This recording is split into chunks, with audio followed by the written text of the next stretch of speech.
Piles గురించి డీటెయిల్‌గా మాట్లాడుకుందాం. పైల్స్‌కి సంబంధించినటువంటి ఒక కేస్ స్టడీ గురించి కూడా మనం చూసాం కదా! ఈరోజు మాట్లాడుకోబోయే subject is about fissures.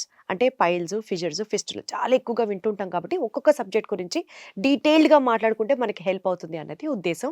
Doctor Ravikanth గారు ఉన్నారు, అడిగేద్దాం. సార్, పైల్స్‌కి, ఫిషర్స్ ఇవాళ మనం మాట్లాడే సబ్జెక్ట్‌కి అసలు 2 ఒకేలా ఉంటాయా? ఆర్ దే ఆర్ డిఫరెంటా సార్? ఏంటి? What are fissures? యాక్చువల్‌గా పైల్స్ నార్త్ పోల్ అయితే ఫిషర్స్ సౌత్ పోల్ అన్నమాట. Completely different. కానీ ఫిషర్స్ అనేది ఒకటి ఉంది అనేది చాలా మందికి తెలీదు. వాళ్ళందరూ గూడా మనకి మలద్వారం దగ్గర ఏ ప్రాబ్లమ్ వచ్చినా పైల్స్ ప్రాబ్లమ్ ఉంది అని అంటారు. హ్మ్. అది కరెక్ట్ కాదనమాట. పైల్స్‌లో పెయిన్ ఉండదు. ఫిషర్స్‌లో ఓన్లీ పెయిన్ ఉంటుంది. బ్లీడింగ్ తక్కువ ఉంటుంది. ఫిషర్స్ రావడానికి మెయిన్ కారణం కాన్‌స్టిపేషన్. కాన్‌స్టిపేషన్ నుండి ఎప్పుడైతే విరోచనం గట్టిగా అవుతుందో ప్లస్ వాళ్ళకి మోషన్ కంట్రోల్ మలద్వారం దగ్గర స్పింక్టర్ ఉంటుంది మనకి కంట్రోల్ కోసం. అంటే ఎంత ఫోర్స్‌గా వచ్చినా ఆపుకుని బాత్రూమ్‌కి వెళ్ళే వరకు ఆపుకునే కండరం ఒకటి ఉంటుంది మనం కంట్రోల్ చేసుకోవటానికి. ఆ కండరం కొంతమందికి చాలా బలంగా ఉంటుంది. అలా బలంగా ఉన్న వాళ్ళకి కాన్‌స్టిపేషన్ తోడైతే ఆ కాన్‌స్టిపేషన్ అయ్యి విరోచనం గట్టిగా అయ్యి బయటకు వచ్చే టైంలో అది రాపిడికి అక్కడ కట్ అవుతుంది. ఇప్పుడు కొంతమందికి ఈ బెద్దం దగ్గర కొంత చీరికలాగా వస్తుంది, దాన్ని కూడా ఫిషర్ అంటారు. అట్లా మలద్వారం దగ్గర ఫిషర్ వస్తుంది. ఆ fissure is very very painful. ఎందుకంటే అక్కడ అంత సెన్సిటివ్ స్కిన్ ఉంటుందన్నమాట. మళ్ళీ మలద్వారంలో ఫస్ట్ 4 సెంటీమీటర్స్ ఇంతవరకే మనకి పెయిన్ ఉంటుంది. ఆ పైన పెయిన్ ఉండదు. ఆ పైన ఇంత పెద్ద క్యాన్సర్ పుండు ఉన్నా నొప్పి ఉండదు. సో పేగులకు కూడా నొప్పి ఉండదు. మీకు నేను ఉస్మానియాలో సర్జరీ పోస్టింగ్లో ఉన్నప్పుడు ఒక నైట్ కత్తిపోట్లతో ఒక పేషెంట్ వచ్చారు. కత్తితో ఇట్లా పొడిచి వచ్చారు. ఆ కత్తి ఇలా తీయగానే అక్కడ తీసేశారు ఎవరో. అక్కడ నుంచి పేగు ఇలా బయటకు వచ్చింది. ఓకే. ఆ పేగు కూడా హోల్ ఉండి విరోచనం బయటకు వస్తూ ఉంది. హ్మ్. అయితే ఫస్ట్ ఎయిడ్ కింద ఇది పేగుని నేను అప్పటికప్పుడు కుట్టేశాను. కుట్టేసిన పెయిన్ ఉండదు. పేషెంట్ కాన్షియస్గా ఉన్నారు. అంటే పేగులకి పెయిన్ సెన్సిటివిటీ ఉండదు. ఓహ్! పేగులకి ఎక్కడ టచ్ చేసినా కట్ చేసినా మీరు మనం మాట్లాడుతూ ఉన్నాము, పొరపాటున మనకి ఇక్కడ ఏదైనా దెబ్బ తగిలి ఈ దెబ్బ పైన దెబ్బ పెయిన్ ఉంటుంది. పేగులు కనుక బయటకు వచ్చి ఇక్కడ పడి ఉన్నాయి అనుకోండి, దాన్ని కట్ చేసినా కానీ నొప్పి ఉండదు. కానీ స్ట్రెచ్ చేస్తే విపరీతమైన నొప్పి ఉంటుంది. అలానే ఉంచి చేయాలి సర్జరీ అప్పుడు. అంటే స్ట్రెచ్ చేయటం అంటే లాగకూడదు. లాగితే విపరీతమైన పెయిన్ వస్తుంది. Spasmodic pain. మీరు చూడండి, ఇప్పుడు బాగా పేగుల్లో మూమెంట్ బాగా వచ్చి మోషన్కి వెళ్ళాల్సి వచ్చి ఆపుకుంటున్నారు అనుకోండి, 5 నిమిషాలకు ఒకసారి బాగా నొప్పి వచ్చినట్టు వచ్చి మళ్ళీ తగ్గుతుంది. అది 5 నిమిషాలకు ఒకసారి కంట్రాక్ట్ అయినప్పుడు నొప్పి వస్తుంది. అట్లా పేగుల్ని సాగదీసినా కంట్రాక్ట్ అయినప్పుడు ఏదైనా అడ్డొచ్చినా అప్పుడు నొప్పి వస్తుంది అనమాట. కానీ కట్ చేస్తే నొప్పి రాదు. వేడి చేసి బర్న్ చేసినా నొప్పి రాదు. సో కుట్లేసినా నొప్పి రాదనమాట. అదే విరోచనం వెళ్ళే ద్వారం దగ్గర స్కిన్ భయంకరమైన నొప్పి ఉంటుంది. ఫస్ట్ 4 సెంటీమీటర్స్ అనమాట. అక్కడ కాన్స్టిపేషన్ వల్ల స్పింక్టర్ టైట్గా ఉండటం వల్ల ఆ రాపిడికి అక్కడ వచ్చిన ఫిషర్ అంటారు. ఫిషర్ అంటే గీత, చీరుకుపోవటం అనమాట. తెలుగులో చెప్పాలంటే చీరుకుపోవటం వల్ల ఆ సెన్సిటివ్ స్కిన్ కాబట్టి విపరీతమైన పెయిన్ వస్తుంది. కొంతమంది ఎంత పెయిన్ పడతారంటే బాత్రూమ్కి వెళ్ళాలంటేనే గడగడ వణుకుతూ ఉంటారు. అమ్మో వెళ్ళిన తర్వాత అది ఆ ఫిషర్ మళ్ళీ రేగుతుంది. రేగి ఒక 4 గంటలు 3 గంటలు నరకం చూస్తారు. మళ్ళీ 4 గంటల తర్వాత తగ్గుద్ది. మళ్ళీ నెక్స్ట్ డే మోషన్కి వెళ్ళినప్పుడు మళ్ళీ అది వస్తుంది. అలా వెళ్ళాలంటే వాళ్ళు గడగడలు ఆడిపోతూ ఉంటారనమాట. సో ఈ టైప్ ఆఫ్ కంప్లైంట్తో వస్తే ఫిషర్ అని అర్థం అనమాట. పైల్స్లో ఈ టైప్ ఆఫ్ కంప్లైంట్ ఉండదు. సో కొంతమందికి చీమగడ్డ వస్తుంది. ఫిస్టులాల్లో కూడా కొన్ని రకాలు ఉంటాయి. వాటిలో ఏంటంటే మోషన్ వెళ్ళేటప్పుడు నొప్పి ఉండదు, వెళ్ళిన తర్వాత ఒక గంట 2 గంటల తర్వాత పెయిన్ మొదలవుద్ది. ఓకే. అది రోజంతా ఉంటుంది. సో అది కూడా ఫిషర్ కాదు. ఫిషర్ నొప్పి అంటే వెళ్ళినప్పుడు మాత్రమే స్టార్ట్ అవుతుంది. రావాలి. స్టార్ట్ అయ్యి ఒక 3 గంటలు 2 గంటలు పావు గంట, కొంతమందికి మైల్డ్ ఫిషర్ ఉంటే పావు గంటే ఉంటుంది. కొంతమందికి 2-3 గంటలు ఉండి 3-4 గంటల తర్వాత స్లోగా తగ్గుద్ది అనమాట. సో ఇలా ఉన్న వాళ్ళకి దీంట్లో కూడా ఫిషర్ అంటే చీరుకుపోవటం కదా, చీరుకుపోయిన దాని నుంచి విరోచనం ఇట్లా పాస్ అయ్యి వచ్చేటప్పుడు ఆ చీరుకున్న దగ్గర నుంచి బ్లడ్ విరోచనం మీద ఒక గీతలాగా వస్తుంది. ఎవరన్నా అలా చెప్పారనుకోండి, ఇవన్నీ చాలా సార్లు మంచి మంచి క్లూస్ పేషెంట్ చెప్పే హిస్టరీలో ఉంటాయి. ఆ హిస్టరీ కరెక్ట్గా తీసుకున్నాం అనుకోండి, విరోచనం మీద ఇలా గీతలాగా బ్లడ్ పడుతుందండి అని అన్నారు అనుకోండి, 5-6 చుక్కలు ఒకేసారి మోషన్ వెళ్ళిన తర్వాత పడిందంటే అది పైల్స్ లక్షణం. ఫిషర్లో గీతలాగా వస్తుంది అన్నారు అనుకోండి, మనకి ఎక్కువ టెస్ట్లు కూడా అవసరం లేదు. లెక్క ప్రకారం 99% అదే అయ్యి ఉంటుంది. కానీ టెస్ట్ చేసి కన్ఫర్మ్ చేసుకోవాలి కాబట్టి చేస్తామన్నమాట. అట్లా ఫిషర్కి ఏంటి ట్రీట్మెంట్ అన్నారు అనుకోండి, ఫిషర్కి ఖచ్చితంగా కాన్స్టిపేషన్ రాకుండా చూసుకుంటే ఫిషర్స్ తగ్గిపోతుంది. కాన్స్టిపేషన్ రాకుండా ఉండాలి అంటే ఫస్ట్ వాటర్ ఎక్కువ తాగాలండి.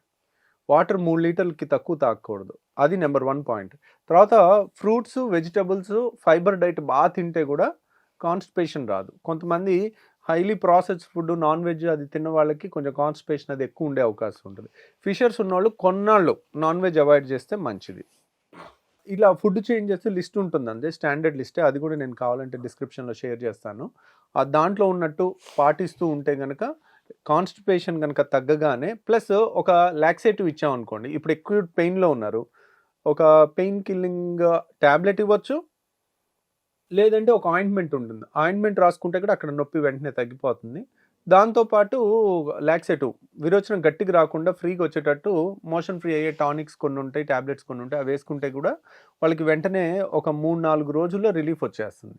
కొంతమంది ఇంకెలా ఉంటారంటే, సార్ ఇట్లా ఫిషర్స్ ఎలా ఉంటుందంటే అప్స్ అండ్ డౌన్స్.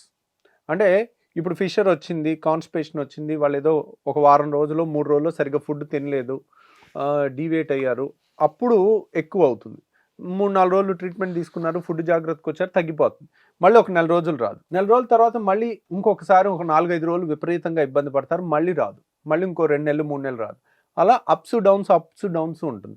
అలా ఊరికే వస్తున్నా, వచ్చినప్పుడు సివియర్గా ఉంటున్నా, 3 గంటలు 4 గంటల పైన సఫరింగ్ ఉంటున్నా, అబ్బా ఇదేంటి ఇంత నరకం లాగా ఉంది అని బాధ ఉంటున్నా, అప్పుడు మందులతో కూడా చాలా రోజులు టైం పడుతున్నా, అప్పుడు దానికి లేజర్తోనే మనం లాటరల్ యానల్ స్పింక్టరాటమీ అనే సర్జరీ వచ్చిందండి, LAS అంటారు.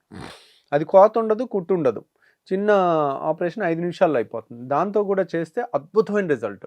అంటే అన్నిటికన్నా సాటిస్ఫైయింగ్ రిజల్ట్ ఏంటంటే, రోజు బాత్రూమ్కి వెళ్ళి నరకం కింద వచ్చేవాళ్ళు నెక్స్ట్ డే సార్ ఎంత పెయిన్ రిలీఫ్ ఉందని వాళ్ళ ఫేస్లో ఆనందం చూడొచ్చు అనమాట ఫిషర్ సర్జరీలో. కాబట్టి పైల్స్లో పెయిన్ ఎలాగా ఉండదు, బ్లడ్ పోతూ ఉంటుంది, కాబట్టి దాని ఆపరేషన్ చేసిన అంత సాటిస్ఫాక్షన్ పేషెంట్కి రాదు. ఫిషర్లో తగ్గని పేషెంట్స్కి మాత్రం చాలా హై సాటిస్ఫాక్షన్ లెవెల్ ఉంటుంది అనమాట.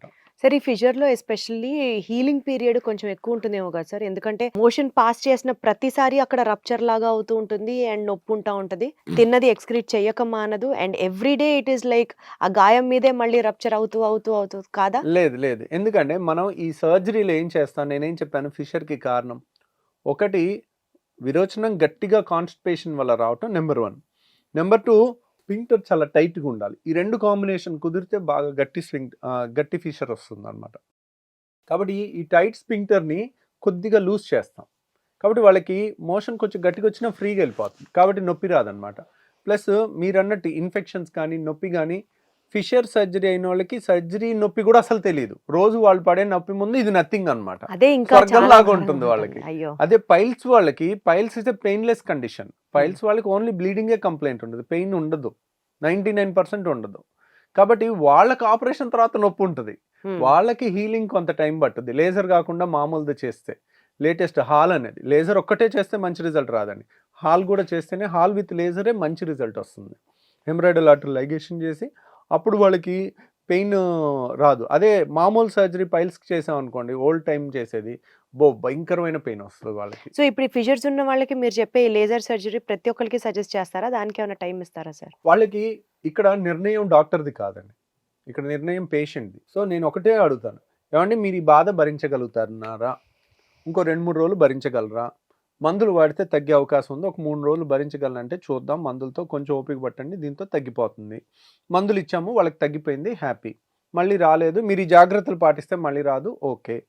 కానీ సార్ మళ్ళీ వస్తుంది, 15 రోజులకు ఒకసారి వస్తుంది, అసలు పట్టుపనిగా మరీ ఇంత స్ట్రిక్ట్గా డైట్ ఎలా చేస్తాను సార్, మనం మామూలు సొసైటీలో ఉంటాము, అన్నీ తింటా ఉండాలి, మినిమం కూడా తినకుండా ఇంత స్ట్రిక్ట్గా ఉంటే నా లైఫ్ నాకు మొత్తం బంధించేసినట్టుంది, నాకు చాలా బాధగా ఉంది అని అన్నారనుకోండి, అంత బాధపడాల్సిన అవసరం లేదు.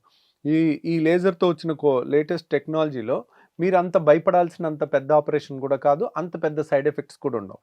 ఈ ఆపరేషన్లో ఏంటంటే మనం స్పింక్టర్ని కొంత లూజ్ చేస్తాం కదా, అది చాలా టెక్నికల్గా ఎక్కువ చేస్తే మోషన్ కంట్రోల్ పోతుంది కొంతమందికి, ఆ విధంగా భయపడుతూ ఉంటారు. కాబట్టి అదొక్కటి కూడా లేజర్తో స్పింక్టర్లో 20% మాత్రమే యాక్యురేట్గా మెజర్ చేసి, అంటే దీన్ని మెజర్ చేయలేం, అందాజ్గా చేస్తాం అనమాట. ఆ ఎక్స్పీరియన్స్ ఆఫ్ ద డాక్టర్ కానీ, IQ ఆఫ్ ద డాక్టర్ కానీ the calibre of the doctor కానీ చాలా ఇంపార్టెంట్ అనమాట ఫిషర్లు. ఎక్కువ చేస్తే ఏంటంటే ఒక్కోసారి కంట్రోల్ తప్పుద్ది, మోషన్ కంట్రోల్ వాళ్ళకి పోతుంది అనమాట. సార్ ఇప్పుడు బాడీ తీరు అని అంటూ ఉంటారు కదా సార్, ఆ బాడీ తీరుకి కూడా ఫిషర్స్ వచ్చే అవకాశం ఉందా? బాడీ తీరు అనేది కూడా ఉంటుందండి. అంటే ఇట్స్ ఎ టెండెన్సీ.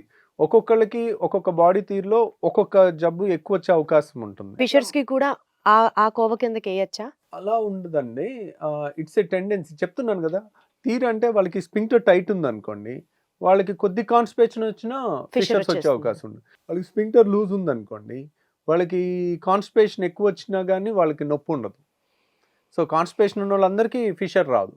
కాన్స్టిపేషన్ నుండి టైట్ స్పింక్టర్ ఉన్న వాళ్ళకే వస్తుంది. సో మేబీ మోషన్ పాస్ చేసేటప్పుడు చిన్నపాటి నొప్పి వచ్చినా సరే డాక్టర్ని కలవడం ఐడియల్ ఏమో, దాన్ని అనవసరంగా పెద్ద చేసుకోకుండా. యూజువల్గా ప్రివెన్షన్, కాన్స్టిపేషన్ రాకుండా చూసుకునే బాధ్యతలు అనేది వెరీ సింపుల్ అండి. అది ఎవరైనా పాటించవచ్చు.